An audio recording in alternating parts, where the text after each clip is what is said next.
Primeiro livro de Reis, o capítulo é o capítulo de número 16, a partir do versículo de número 29. Se os irmãos lá da mesa, que são os irmãos mais abençoados, que ajudam o pregador, puder colocar aquele fundo musical abençoado, pode colocar aí, para que nós possamos estar adorando e louvando a Deus também. 16 de Reis, versículo 29 diz assim: Acabe, filho de Onri, começou a reinar sobre Israel no 38º ano de Asa, rei de Judá. E reinou Acabe, filho de Onri, sobre Israel em Samaria 22 anos.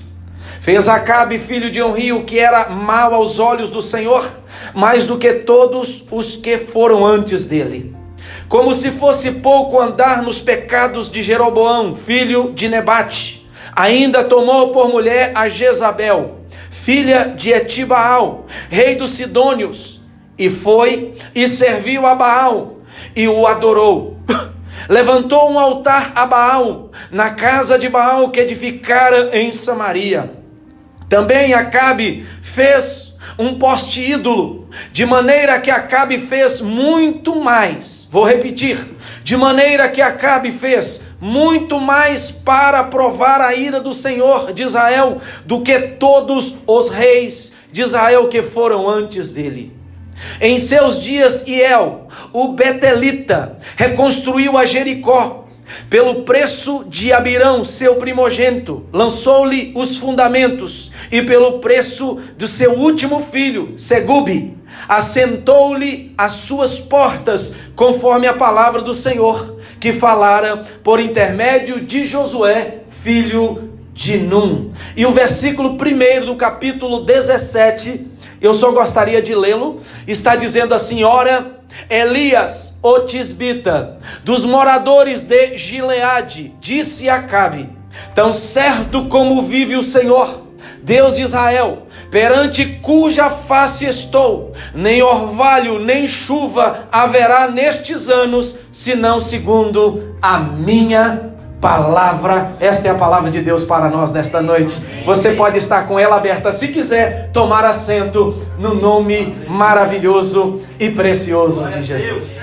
Queridos, é um grande privilégio pregar a palavra, e muito mais ainda nós escutarmos a palavra de Deus relacionado à história pelo qual Israel está inserido neste contexto. 1º e 2º de Reis, 1º e 2º de Samuel, 1º e 2º de Crônicas, são livros muito importantes para nós entendermos a época dos reis que passaram tanto em Israel no seu todo, como depois em Israel e Judá, na divisão dos reinos do norte e dos reinos do sul. A palavra do Senhor aqui nos fala que este homem chamado Acabe foi filho de Onri, e ele teve o privilégio, segundo a própria vontade de Deus, mesmo fazendo coisas em certas horas boas, mas a maioria delas fazendo coisas erradas, por 22 anos. Ele poderia acertar mais. É isso que a palavra de Deus, tanto o Antigo e Novo Testamento, quer nos ensinar: acertar mais do que errar mais. Acertar mais e errar menos. Mas, por escolha própria, a palavra do Senhor que nós acabamos de ler vai nos dizer que Acabe, ele andou nos caminhos dos seus antecessores, nos caminhos dos seus antecessores, e um dos caminhos do antecessor que nos diz no versículo de número 31 foi Jeroboão, e no versículo de número 33 diz que ele fez um poste ídolo, e mais adiante diz: de maneira que Acabe fez muito mais coisas piores do que os seus próprios ancestrais. E aí nós vamos entender que a palavra do Senhor nos mostra que lá na frente, quando você vai vasculhando, vai lendo, vai entendendo o que está acontecendo no contexto de Israel, você vai perceber que chega uma determinada hora que Deus usa um homem chamado profeta Elias. Foi este homem que eu acabei de ler para vocês, do capítulo 17, versículo de número 1, que o Senhor usa a boca de Elias. O Senhor chega no top da sua justiça, no lugar mais alto da justiça. Deus se enche dos atos mal feitos de Acabe. E ele então usa o profeta Elias para profetizar que Acabe morreria de uma maneira muito cruel. E a maneira muito cruel que ele morreria, até os cães viriam ao seu encontro e encontrariam o seu corpo no chão morto, e os cães lamberiam do sangue que seria derramado do seu corpo. Da mesma maneira, a palavra do Senhor nos fala que o Senhor usou a boca deste profeta também, chamado quem? Elias. E a boca de Elias foi para quem? Para a mulher que Elias havia casado. E a boca deste homem foi para trazer uma profecia também desta mesma essência, que esta mulher morreria, e quando ela morresse, ela derramaria o sangue, os cavalos pisariam sobre a sua carne, e depois os cães viriam e comeriam a carne desta mulher. Enfim, o que nós podemos perceber é que tanto Acabe como Jezabel, eles provaram da justiça de Deus, do juízo do Senhor. Mas o que mais me traz alusão aqui nesta noite se encontra a partir do versículo de número 29, depois passando para o versículo 30, que diz que ela era filho de Onri, fez as coisas más aos olhos do Senhor. E percebe uma coisa interessante no versículo 31, ele poderia marcar a história da sua vida, uma história diferente. Ele poderia ter casado com uma mulher diferente. Ele poderia ter feito coisas muito mais maravilhosas do que as pessoas anteriormente, porque ele tinha testemunho de quem? Vou contar o primeiro, testemunho de Davi, que Davi foi um homem que a Bíblia não escondeu o erro dele. Ele errou, mas Davi fez muito mais coisas maravilhosas, e ele foi encontrado um homem segundo o coração de Deus. Depois de Davi, veio quem? Veio um homem chamado Salomão. Antes de Davi veio Saul, mas falando de Salomão, diz que ele também errou, ele andou por caminhos ruins, mas Salomão fez coisas maravilhosas, pediu a Deus sabedoria, e na sabedoria que ele pede a Deus, ele administra o reino de Israel de uma maneira tremenda, de uma maneira maravilhosa. O que isso tem a nos dizer, pastor? Tem a nos dizer que a escolha de nós executarmos algo na nossa vida boa ou algo ruim, isso cabe a nós. O que eu percebo aqui é que este homem poderia ter quebrado uma grande maldição sobre a história de Israel. Ele poderia ter feito diferente. Ele poderia ter tirado as coisas que os ancestrais, que aqueles que vieram posteriormente estavam fazendo de ruim, e dado primeiramente a sua vida,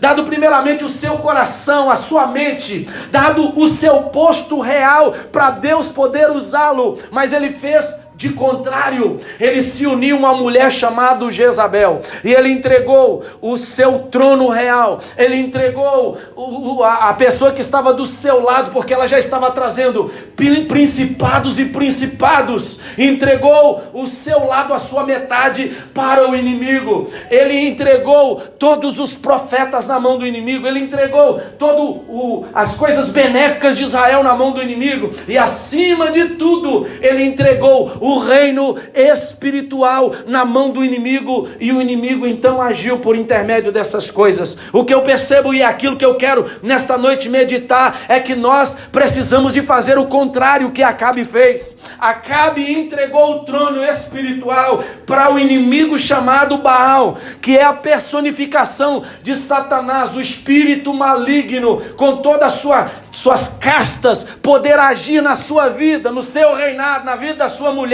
e na vida daqueles que eram seus súditos. O que eu venho perceber na palavra de Deus, que é hora de nós entendermos o que este princípio quer nos ensinar. Segundo tema, eu gostaria de trabalhar com vocês, que é hora de nós destronarmos o espírito maligno que age para nos destruir.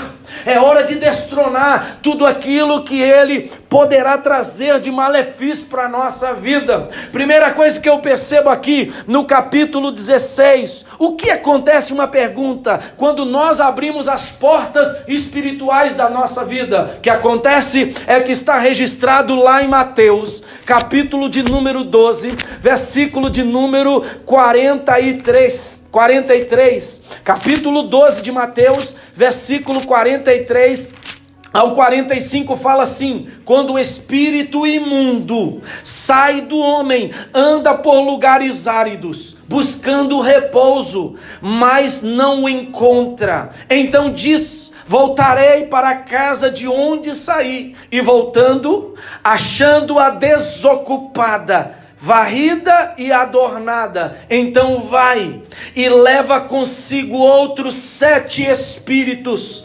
piores do que ele, e entrando, habitam ali. E são os últimos atos deste homem, piores do que os primeiros. Assim acontecerá também a esta geração má. O que acontece é a pergunta: quando abrimos nossas portas espirituais? Por isso que o tema hoje: destrone o espírito maligno que quer te destruir. Se eu abrir a porta espiritual da minha vida, vai acontecer isto que o próprio Jesus falou. Sabe o que vai acontecer em primeiro lugar? O inimigo vai tomar o domínio da nossa casa, da nossa vida. Versículo de número 30, lá do texto que nós lemos, do capítulo 16 de Reis, está falando assim: fez Acabe, filho de Onri, o que era mal aos olhos do Senhor, mais do que todos os que foram antes dele.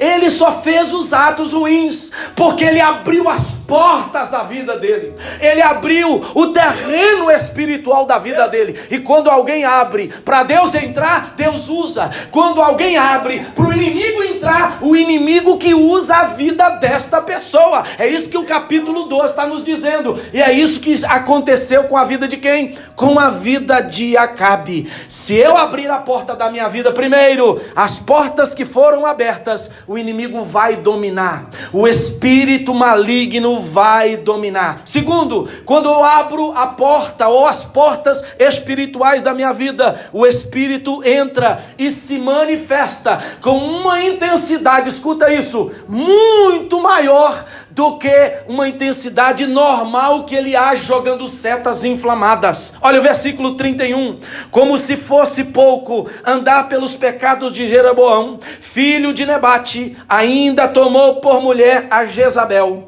filha de Etibaal, rei dos Sidônios, e foi e serviu a Baal e o adorou. Irmãos, nós podemos estar servindo outros deuses, nós podemos estar adorando outros deuses a ídolos, nós podemos andar numa vida de prostituição, uma vida de roubo, uma vida de adultério, uma vida de mentira, fazer tudo. Quando nós decidimos, Jesus entra e toma o trono da minha vida, sabe o que acontece? Jesus destrói, Jesus começa a fazer coisas novas na nossa vida. Mas presta atenção, se eu momentaneamente expulso o inimigo, ou alguém vem e expulsa o inimigo da minha vida, ele sai, e quando ele está andando, perambulando, e volta para casa, e volta para o lugar onde ele habitava, e ele encontra o lugar onde ele habitava vazio, o que a palavra do Senhor fala? Ele entra, e ele domina aquele lugar, e aí faz com que você, de uma maneira consciente e inconsciente, pratique atos piores do que aqueles atos que você praticava, do que aquela pessoa praticava. Por isso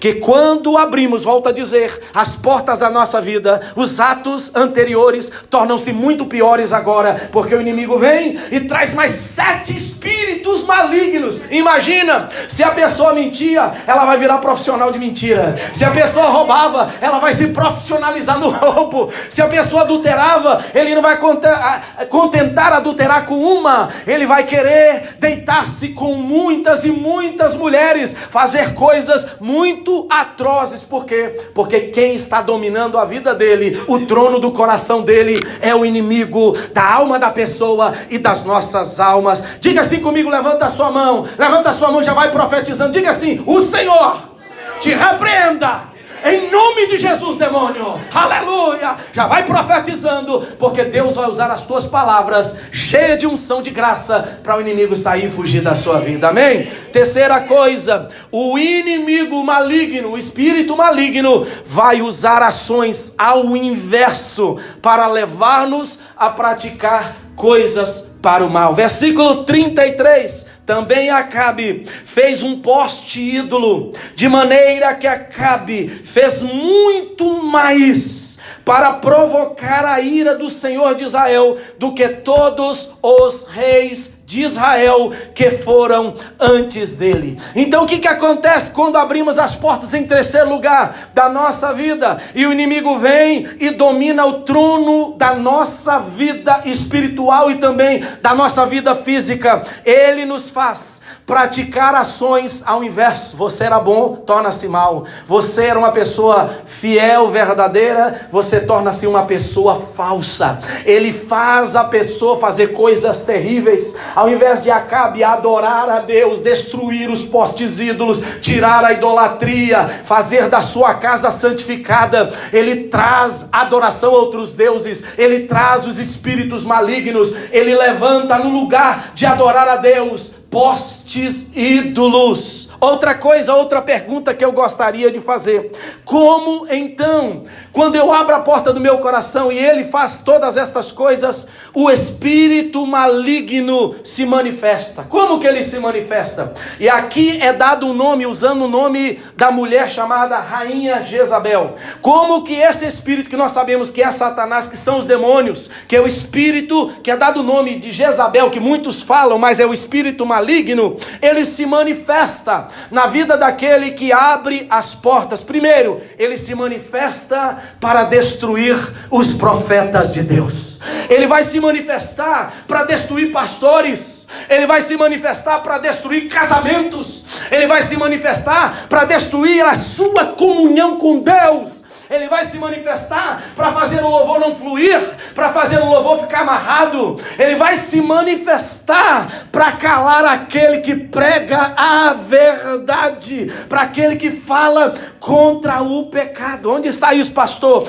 Capítulo 18 do mesmo livro de Reis, versículo 3, diz assim: Acabe chamou Obadias, o mordomo. Obadias temia muito ao Senhor, porque quando Jezabel destruiu os profetas do Senhor, Obadias tomou 100 profetas e de 50 em 50 os escondeu numa caverna e os sustentou com pão e também com água. Preste atenção aqui que está dizendo: Obadias era mordomo, ele servia ao rei, mas servia primeiro a Deus. Quando Jezabel deu a ordem, olha, começa a dar ordem aos capitães, dá ordem aos capitães para levar os soldados a matar todos os profetas que estavam servindo a Onri, que estava servindo a Israel, porque agora quem vai estar aqui como profeta, se não quiser tornar-se profeta do reino de Acabe, quem não tornar-se profeta de Baal, profeta dos deuses que nós estamos introduzindo, todos eles vão ser mortos. Nesta noite eu já repreendo, porque quem está na vida do profeta é Deus. Satanás não vai matar profeta. Tem uma maldição lançada sobre os Estados Unidos, sabe qual é? Quando eu cheguei aqui, conheci um pastor, que ele já foi para o Brasil, e esse pastor falou uma coisa comigo que eu nunca me esqueci. Ele diz assim: olha, pastor Sandro, você está na América recente, e esta terra é terra que mata profetas, esta terra é terra que cala profetas, essa terra é terra que consome profetas. Foi como uma palavra que todos já sabem, se você não sabe, fica sabendo, contextualizada na palavra, que este lugar, as pessoas que são usadas pelo diabo, tanto aquelas que estão como lobo verazes dentro da igreja, que estão aqui como bodes dentro da casa do Senhor, como aqueles que estão lá fora, querem matar os profetas de Deus. Mas a palavra do Senhor, daqui a pouco você vai ouvir, que quando Deus está na vida de um profeta, que quando Deus está na alma, no âmago do profeta, Satanás tem que ser destronado, e ele é destronado para a glória de Deus, aleluia. Mas aqui diz, se for para Jesus, pode aplaudir forte, dando glória também. Você vai perceber que Obadias já havia escutado as ordens, que os profetas estavam sendo mortos. Sabe por quê? Porque a manifestação desse espírito é calar a voz do profeta, é matar os profetas de Deus. Eu quero lançar uma palavra profética. Tudo aqui vai ser profético nessa noite, pastor Geraldo. Eu quero lançar uma palavra profética. Se o inimigo tem calado a sua voz, se ele matou a sua comunhão com Deus, esta noite você, por causa do sangue, por causa do pão, por causa da presença do Espírito, você você pode receber o Espírito Santo, que é vida, e ele vai ressuscitar um espírito profético dentro de você, e ele vai te levantar, porque operando Deus na nossa vida, quem pode impedir? E quando Deus usa a vida de alguém, pode ser líder ou não líder, mas se for lavada esta pessoa pelo sangue de Jesus, Deus vai usar e vai fazer com que o nome dele se cumpra com milagres, com maravilhas e com sinais, para a glória do nome do Senhor. Aleluia.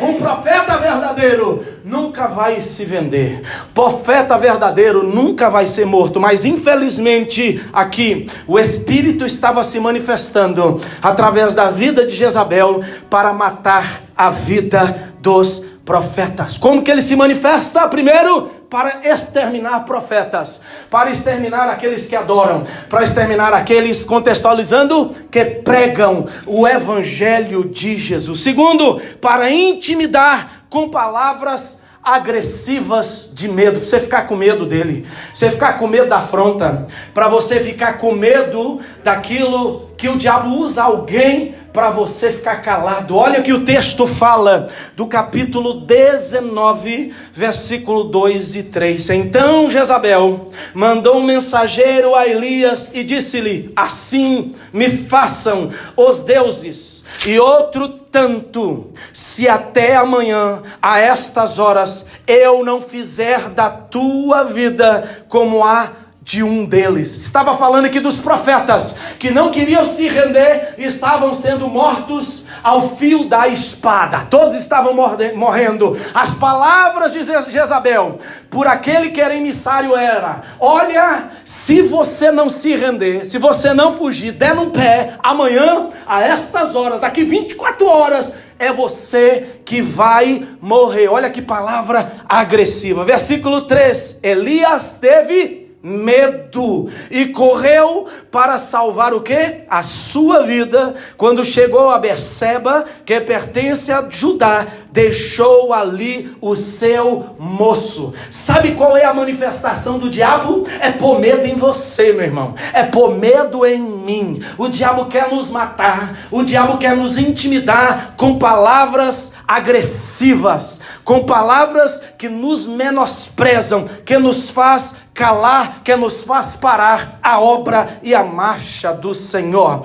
Terceira coisa que eu percebo, que o diabo, além das palavras agressivas, quer usar, sabe aonde ele quer afetar? Ele quer, terceira coisa, afetar, e se manifesta para afetar o nosso psique, a nossa mente, a mente dos servos do Senhor, forçando-os a esquecer daquilo que eles sabem que é o poder de Deus. O que é o poder de Deus, igreja? Aqui, ó, que está aqui sobre este púlpito, que está aí na sua mão, a palavra de Deus. Então o diabo quer agir aqui, ó, descontrolar a tua mente, descontrolar as tuas emoções, descontrolar a tua vida para você ficar com medo, fazer você calar. Você pode até não morrer fisicamente, mas morrer como um profeta você vai morrer, porque é isso que ele quer se manifestar para fazer, quer agir na sua mente, quer fazer você se intimidar, quer vir com palavras para mexer na sua mente. E aí quando mexe na mente você fica nervoso, você não lembra do poder da palavra, não lembra do texto bíblico, não lembra de nada que firma os teus pés na rocha.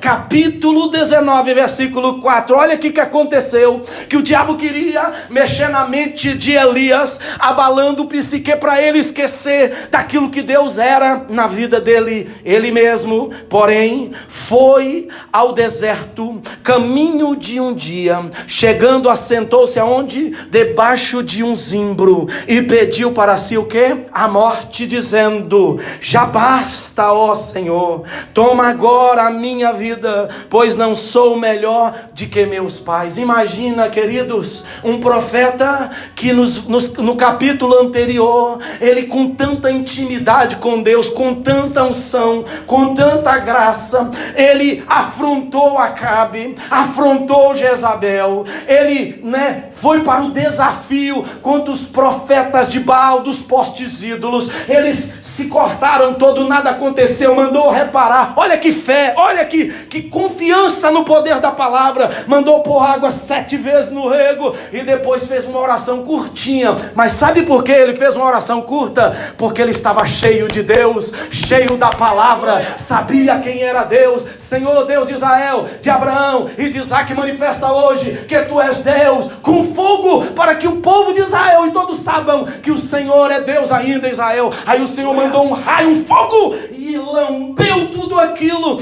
e o povo teve que declarar o quê? Só o Senhor é Deus, só o Senhor é Deus. Agora, a manifestação do diabo é essa, meu irmão. Ele quer mexer no seu psique, ele quer que você esqueça das promessas de Deus, esqueça das promessas da palavra, esqueça da grandeza de Deus, limite a Deus a agir na hora que você precisa. Essa é a manifestação do diabo: matar profetas, nos intimidar com medo, com palavras que mexem na mente. Agora preste atenção: se o diabo nos desequilibrar, nós seremos um prato fácil para ele. E aí ele vem, toma o trono e começa a usar estas pessoas para tentar destruir o reino de Deus, para tentar destruir você, para tentar destruir a mim, para tentar destruir a igreja. Mas nesta noite, como pastor, que vamos destronar o inimigo maligno que age para nos derrubar, para nos destruir. Só existe uma coisa, meu irmão: quando nós nos revestimos, e nós nos revestimos da chamada autoridade espiritual. Sabe o que é autoridade espiritual dada por Deus? Ela é o direito legalmente de nós fazermos estabelecer, ou de ser estabelecida alguma coisa. Autoridade, escuta bem, é diferente de poder. Poder é algo que é dado a alguém, e alguém faz com a força do braço. É o domínio que uma pessoa faz com a força, faz pela vontade dela. Já autoridade não. Você vai aprender, primeira coisa, que a autoridade é um poder que pertence originalmente a Deus. Toda autoridade pertence a Deus. A autoridade espiritual sobre o comando de tudo, do universo, da terra, do ser humano, das estações, de tudo que acontece. Isso pertence a quem? O poder pertence ao Senhor Deus eterno. Salmo 24:1 diz assim: do Senhor é a terra e a plenitude, o mundo e todos os que nele habitam. O Salmo 24 está falando: olha, do Senhor pertence a terra, do Senhor pertence a criação. Todos que estão aqui pertence a Deus, são dominados, são comandados pela autoridade, pelo domínio, pelo poder de Deus. Segunda coisa, é o próprio Deus que pode constituir autoridades em toda a terra, como autoridades também na igreja. A palavra do Senhor fala relacionado à igreja. Romanos 13:1 é um conselho para mim e para você: toda pessoa esteja sujeita às autoridades superiores, pois não há autoridade que não venha de Deus. As autoridades que há foram ordenadas por Deus. Pastor, a polícia tem autoridade? Sim, é Deus que autorizou ela ser polícia para controlar a ordem, para colocar ordem nas coisas. Pastor, a autoridade na vida do prefeito foi dada por Deus? Foi. Nós não estamos colocando em prova se é servo ou se não der. Estou falando, ou se não é. Estou falando de autoridade para dominar, para comandar, para direcionar. Então todas as pessoas que você vê, quando você vai ao médico, ele é uma autoridade que Deus deu condição dele formar, dele receber o grau, dele ter a licença, e ele é a autoridade ali constituída primeiro por Deus, depois pelos diplomas e pela praticidade que ele tem de ser um doutor. Quem deu autoridade para ele foi Deus, aleluia. Já dentro da igreja, Hebreus 13:17, escuta bem: obedecei aos vossos guias.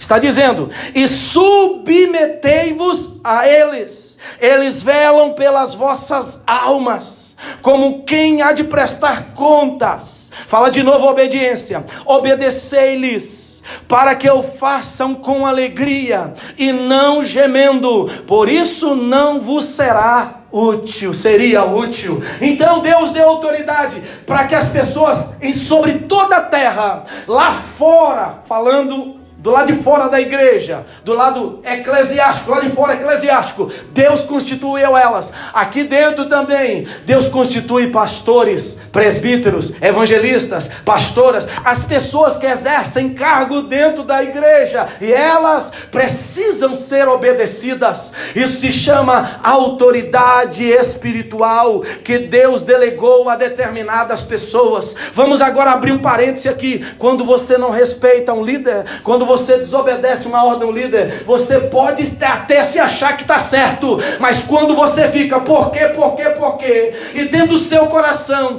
tem aquela rebeldia, sabe o que é isso? É porque naquela área Satanás está sendo o Senhor assentado no trono, porque naquela área Satanás está usando a sua vida, infelizmente isso é verdade, está usando a sua vida para que você quebre o nível de autoridade que Deus revestiu a alguém, para que esta pessoa dê ordem. Agora preste atenção, e você sabe muito bem, aleluia, se nós que somos líderes revestidos de autoridade fizermos alguma coisa fora do direcionamento da vontade de Deus, Deus vai cobrar de nós. Mas se nós fizermos alguma coisa que as pessoas não respeitam, não obedecem, como diz o texto aqui, quem vai sofrer as consequências são estas pessoas, porque isto é um princípio de autoridade que Deus estabeleceu, querendo o ser humano respeitar ou não, isso é estabelecido por Deus, é uma norma de Deus. E se nós queremos ser abençoados por Deus, a melhor coisa é, 2 pontos, obedecer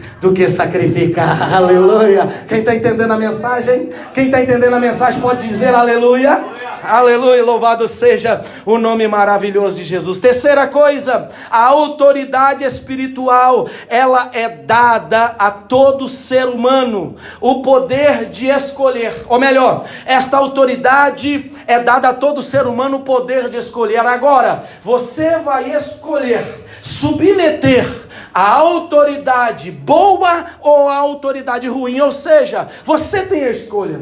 Eu me submeto a Deus ou eu me submeto ao maligno. Olha a palavra de Deus que fala em Tiago 4, 7, 8, né? O Tiago está sentado ali, mas é o irmão de Jesus. 4, 7, 8. Sujeitai-vos, pois, a Deus. Quando eu me sujeito a Deus, eu obedeço, porque eu sei que Deus é o quê? É o Deus que tem todo o poder, que tem toda a autoridade. Resisti ao diabo e ele fugirá de vós. Chegai-vos a Deus e ele se chegará a vós. Por que Deus chega até mim? Porque eu estou respeitando Ele, porque eu estou obedecendo Ele, porque eu sei que está servindo a Ele, que está fazendo tudo o que Ele quer. Eu vou ser abençoado, aleluia. E aí quando o diabo vier para tentar me subjugar, para tentar colocar autoridade, domínio sobre mim com força maligna e má, eu vou mostrar para ele que quem comanda a minha vida, quem está sobre a minha vida, a autoridade que está sobre a minha vida é a autoridade de Deus, é o poder de Deus, é a vontade de Deus na minha vida, aleluia.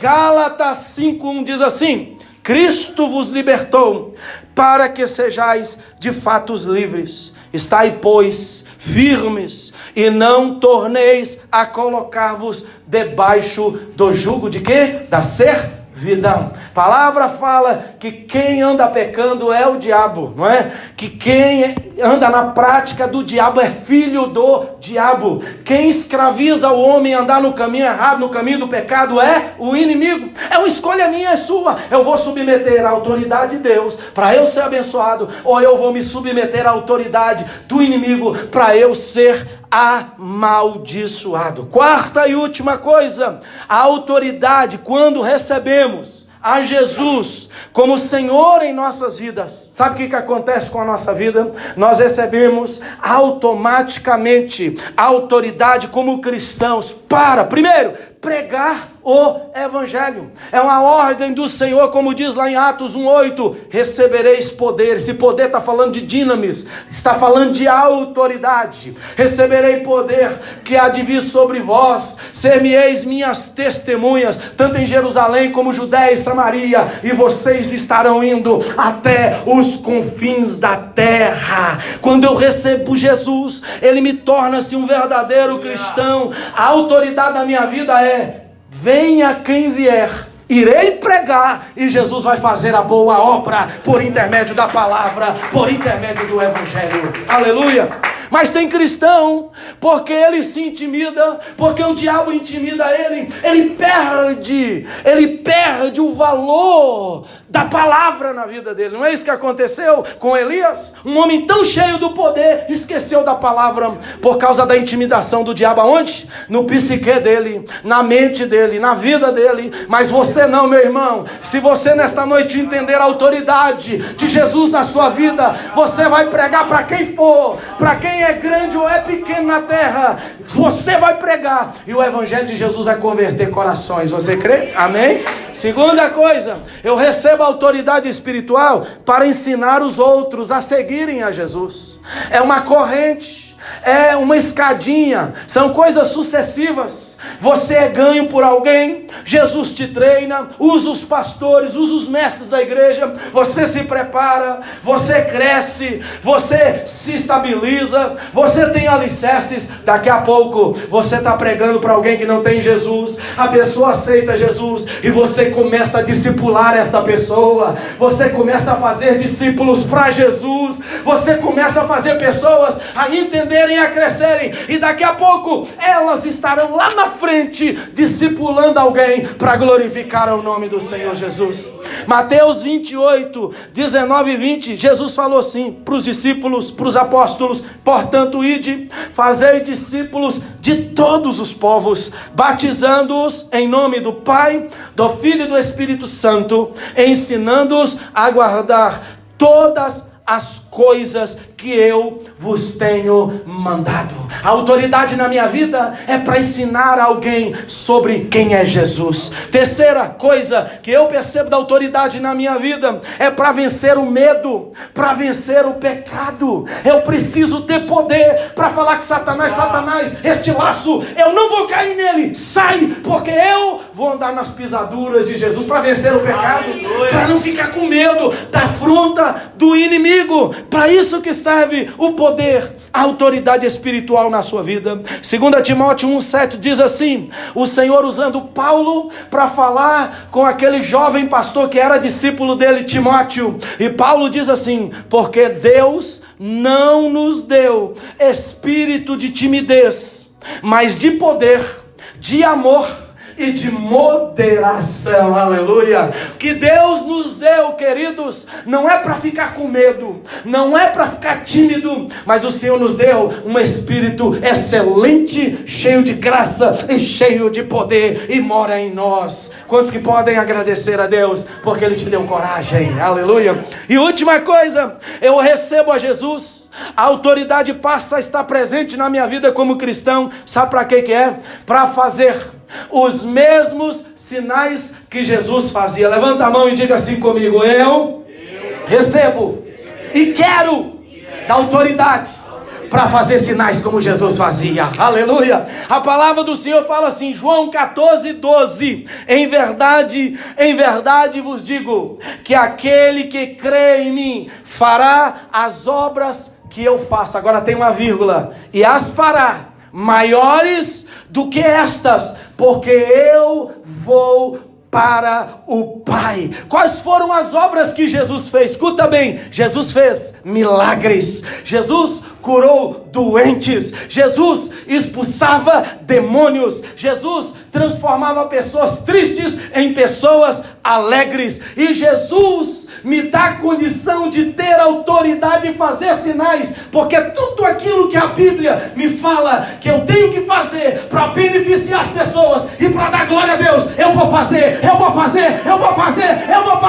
em nome do Senhor, cheio de autoridade, e Satanás vai ser vencido na minha vida. Quem pode glorifica o nome do Senhor. Aleluia.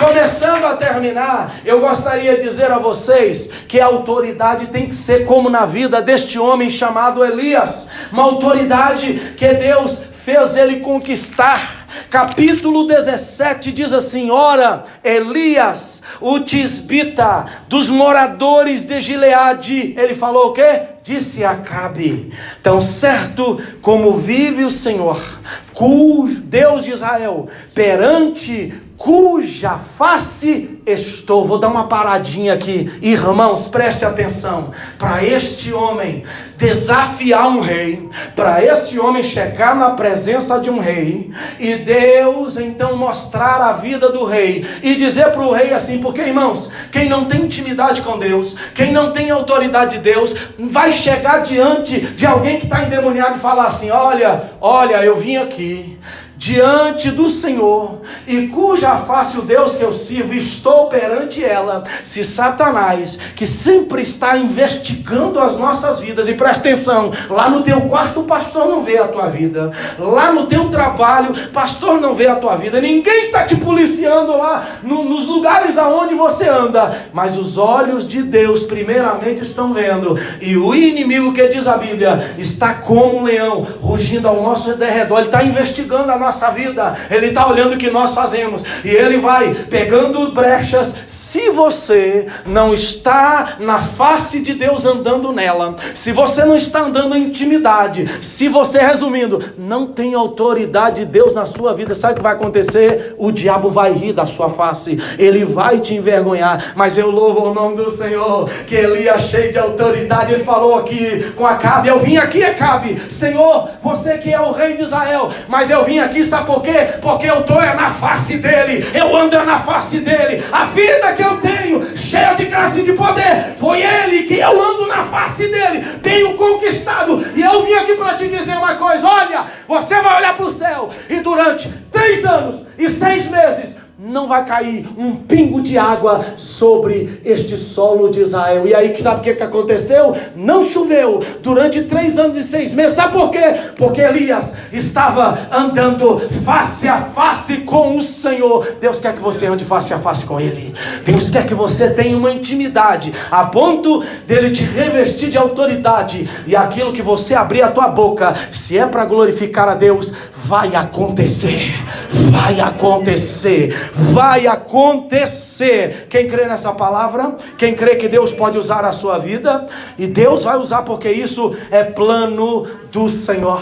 Resumindo a vida de Elias, que foi uma autoridade que Deus deu para ele, sabe quantos milagres e prodígios e profecias Elias profetizou e se cumpriu? 13 milagres.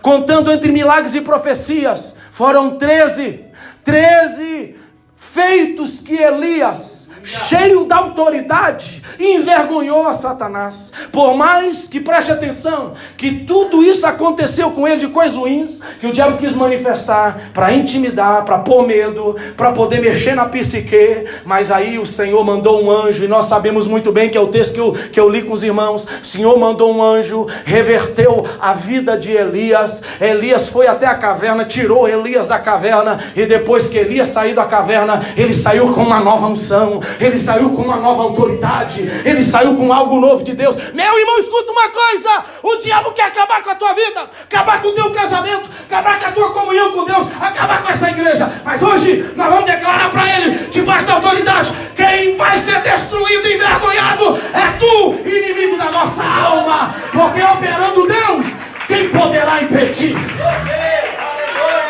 A circunstância que você está passando não é para a tua morte. A circunstância que você está passando é para você aprender alguma coisa, é para você tirar o trono do inimigo de dentro de você, porque o trono do nosso eu, o trono da nossa vida pertence a Jesus, e se Ele tomar o trono da nossa vida, Ele vai derramar poder sobre nós, para fazer milagres, ensinar, pregar maravilhas. E aí você vai ver como Deus vai trazer alegria ao seu coração. Se é para Jesus, pode dar um glória melhor aí, amém? Preste atenção, a unção que permaneceu. Um homem chamado Eliseu, determinado dia depois que chegou no Horebe, Deus falou para Elias: Elias, você vai ter uma certa altura da sua vida que o teu ministério vai passar, mas essa unção vai continuar. Você vai ungir um homem a profeta no teu lugar, um rei sobre Israel, e você vai ungir um rei sobre a Síria.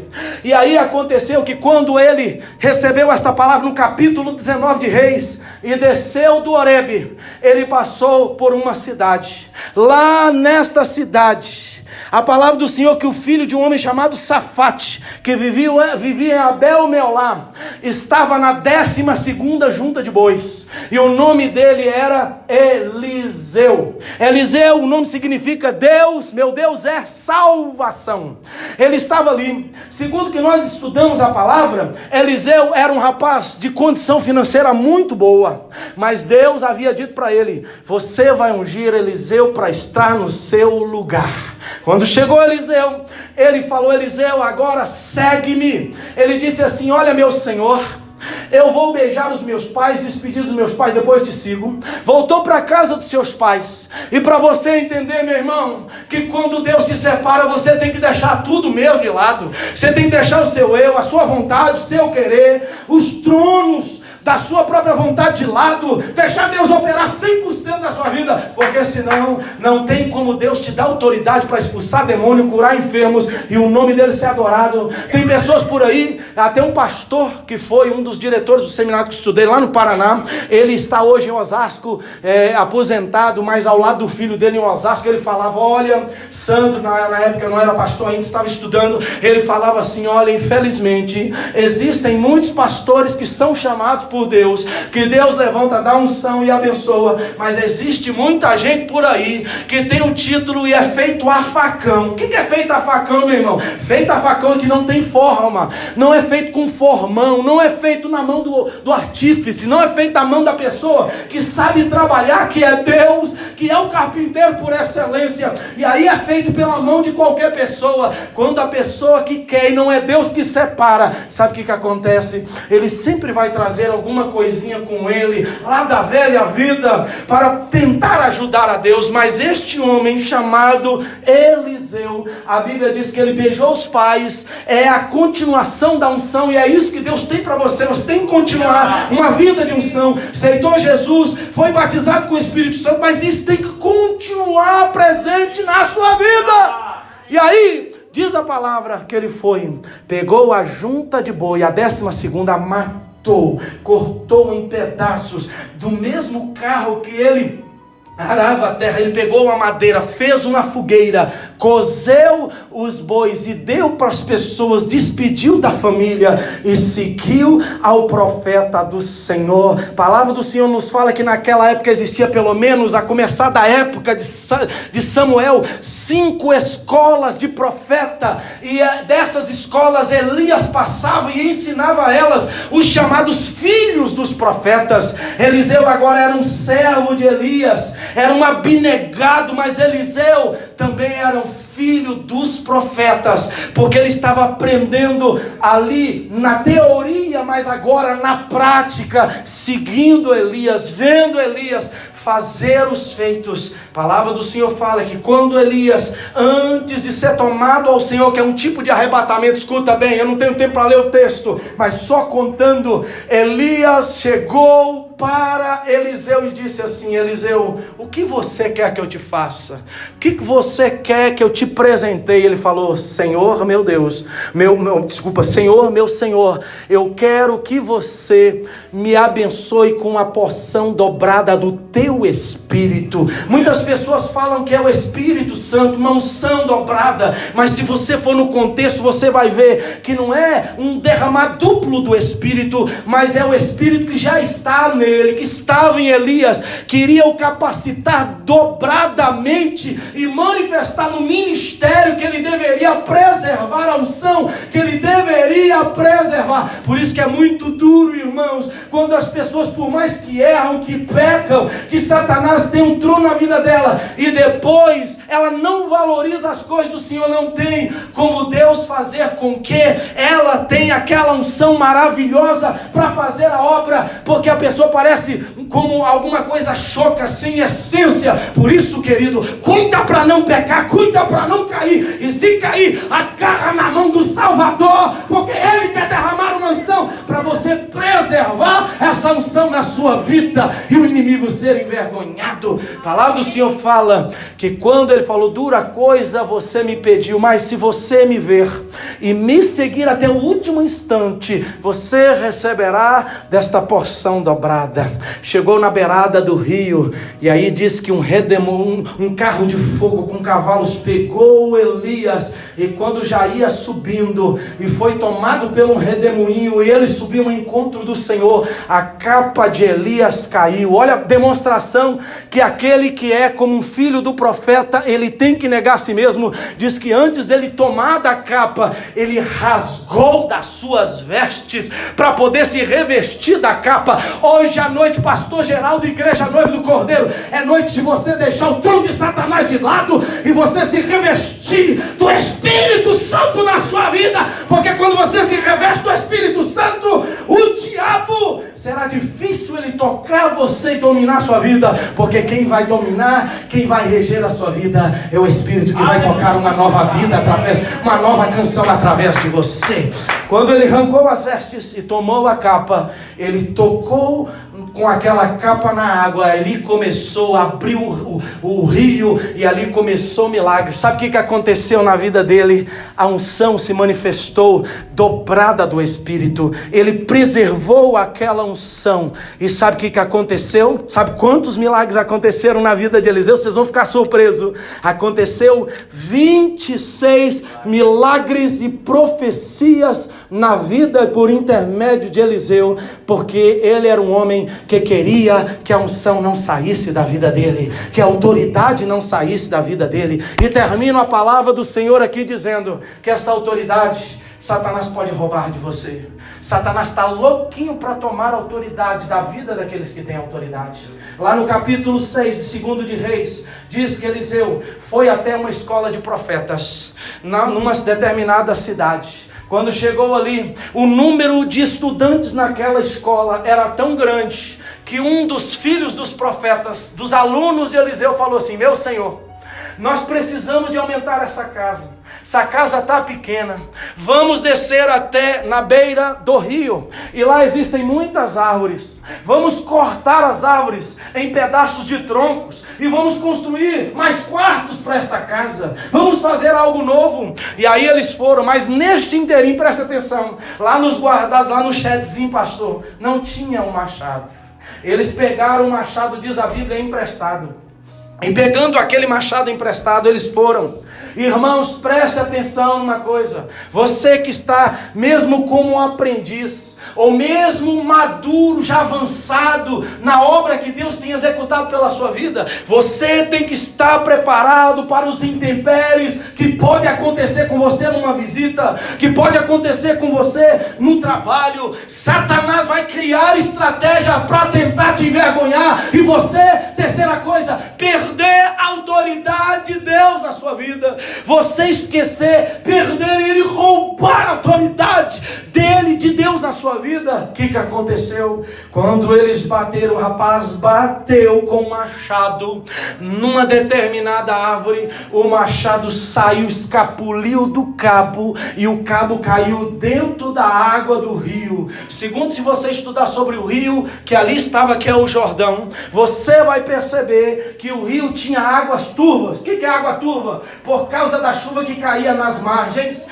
descia barro e a água ficava suja. Já viu o rio sujo no Brasil? Já vi vários, que não dá para você ver nada no fundo. Imagina cair algo tão pesado como uma cabeça de um machado, não tinha nem jeito, porque iria cair em determinado lugar e ainda afundar dentro do barro. E aí o moço ficou tão desesperado e falou: ai meu Senhor, o machado era emprestado. E agora? Que o moço e que o Senhor, que era o Senhor dele, o professor Eliseu, iriam fazer na sua vida? Você vai ter determinadas horas que você vai ser pego desprevenido, desprevenida. E o que você vai fazer com determinadas circunstâncias, com horas que o diabo vai te afrontar? Se ele estiver reinando na vida de determinadas pessoas, ou ter roubado aquela unção, e você, como acabe fazendo coisas que ele quer, e você foi pego, ou for deparado com determinadas determinada circunstância, você não vai ter autoridade nenhuma para agir em nome do Senhor, porque Deus nunca vai agir na vida daquele que já perdeu a autoridade, e a autoridade que reina na vida daquela pessoa é a autoridade do inimigo. Aí o que aconteceu? Foi pego Eliseu e o jovem aprendiz, de surpresa, o machado caiu. Eliseu tranquilo, porque sabia que a autoridade, que a intimidade de Deus na vida dele era verdadeira, era eficaz, era real. Eliseu cortou um pedaço de graveto, um pedaço de madeira, jogou, perguntou: onde é que está a cabeça do machado? Está aqui. Ele jogou, e aí diz a palavra que ele deu ordem: levanta-te. O machado flutuou, ele mandou o rapaz pegar, e eles puderam voltar e devolver o machado para o dono. Sabe por quê? Porque Eliseu não perdeu, mas o moço não demonstrou a autoridade. Eu terminei 1 minuto dizendo uma coisa para vocês: quem seguia este Eliseu também, porque tinha um jovem seguindo ele, chamava Geazi.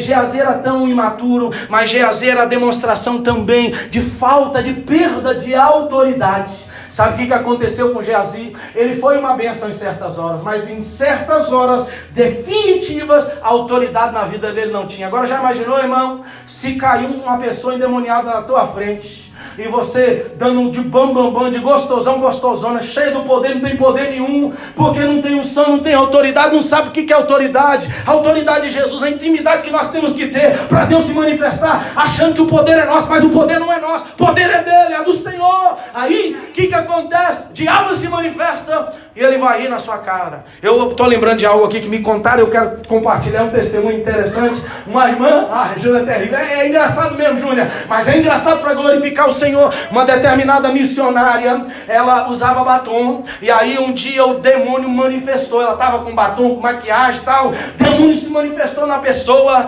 e aí ele se manifestou, e a missionária falou: nós vamos repreender, porque o diabo não vai ficar nessa pessoa, ele vai ter que sair no nome de Jesus, aleluia. E aí, queridos, o diabo começou a rir. Eu saí, você que vai me expulsar. Aí o diabo ria, ela ficou calma, controlada. Sabe por que eu não vou sair? Eu não vou sair porque você usa batom. O diabo começou a rir dela porque ela usava batom. Não vou sair porque você usa batom. Aquela mulher estava tão cheia de Deus que ela virou para o demônio que estava na pessoa e falou assim: olha Satanás, olha demônio, com batom ou sem batom, você vai sair em nome de Jesus. Sai dessa vida em nome de Jesus. A vida ficou liberta para a glória do nome de Jesus.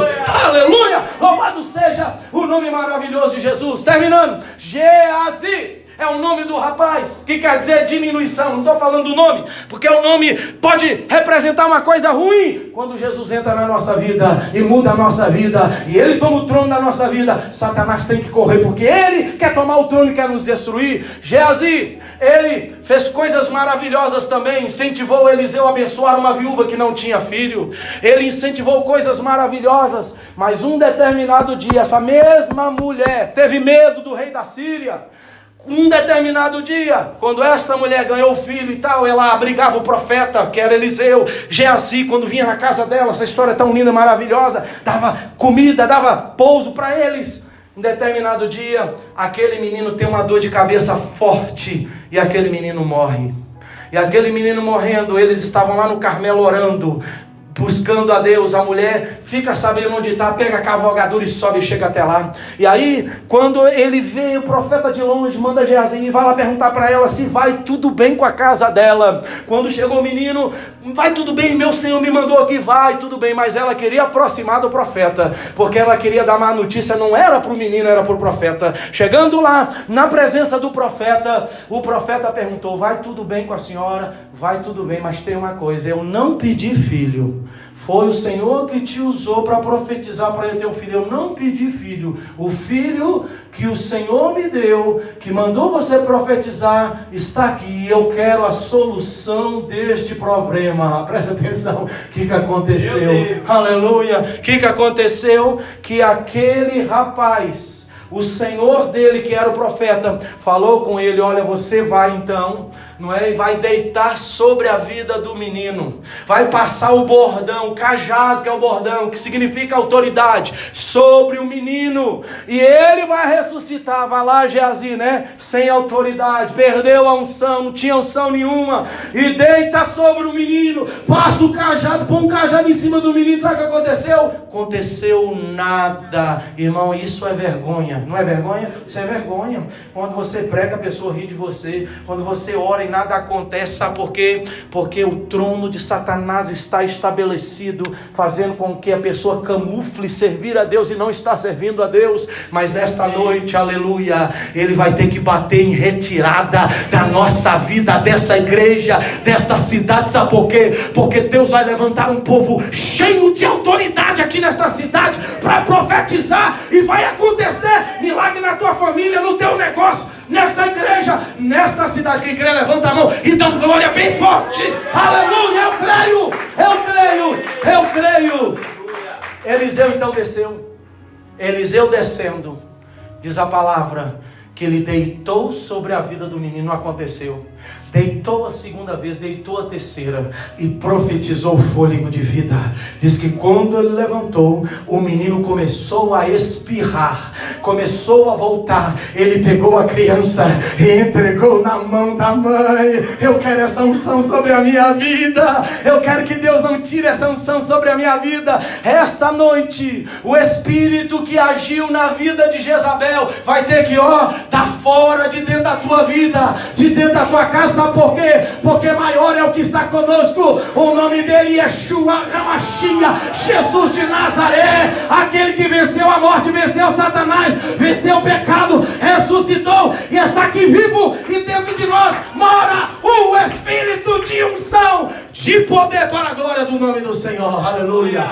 Escuta uma coisa aqui, adolescentes, jovens, quando vocês entenderem isso, que a autoridade é para destronar o inimigo, vocês vão se buscar a Deus, revestir do Senhor, e quando entrar dentro da escola, dentro do college, aonde for, no meio dos seus coleguinhas, Deus vai te dar unção para profetizar sobre a vida deles, e eles vão ser ganhos para Jesus. Homem de Deus, lá na construção, lá na limpeza, você cheio de Deus, alguém chegar para você e contar um problema, você cheio da autoridade, cheio de Deus, vai profetizar e Deus vai fazer o milagre. Aleluia. Você, mulher de Deus, lá limpando o convênio, vai profetizando: Deus, salva este homem, salva esta família, salva o meu patrão, a minha patroa. E aí daqui a alguns dias vai acontecer milagres, vai acontecer milagre. Pastor Geraldo, levanta a igreja noiva do Cordeiro para profetizar. Chegou o tempo do vale de ossos secos se levantar. Chegou o tempo de Uster conhecer a igreja noiva do Cordeiro, a igreja de Cristo que reúne os 147 Fairhaven Hall Road em Uster. Chegou o tempo, igreja, de vocês fazerem isso. Olha aqui, de vocês fazerem isso, Dão pulo, se levantar e começar a levantar as mãos, abrir a boca e profetizar. Uster vai despovoar, porque quem vai povoar é a igreja do Senhor neste lugar. Aleluia. Para nós terminarmos, fica de pé. Eu quero mais 5 minutos de você. E nesta noite, por favor, escuta o meu chamado, escuta o meu clamor. Eu sinto no meu coração de nós orarmos por vocês, e todos que estão aqui, todos, sem exceção. Esta é a noite de vocês, de nós provarmos de um novo tempo na nossa vida. Chega de igreja com pouca gente, chega de cultos marrados, chega de culto arrastado, chega de palavra que não mexe com você. Chega, sabe por quê? Porque aqui vai se levantar pessoas que entregaram o trono para Deus e deram basta para Satanás. Porque essa igreja é de Jesus ou não é? Se é de Jesus, é a tua vida de Jesus, este lugar é de Jesus. Vai acontecer milagre por intermédio da tua vida e na tua vida. Aleluia. Vem aqui na frente todos, por favor, todos, que eu gostaria de fazer uma oração de libertação na sua vida. E depois eu quero orar, e o Espírito Santo que está na minha vida vai confirmar. Chega mais para frente, chega mais para frente, chega mais para frente. Fecha os teus olhos agora, fecha os teus olhos. Aleluia. Abra-se para Deus agora. Abre o teu coração, abre a tua boca, libere-se para Deus nesta noite, porque esta noite é a noite que o Senhor vai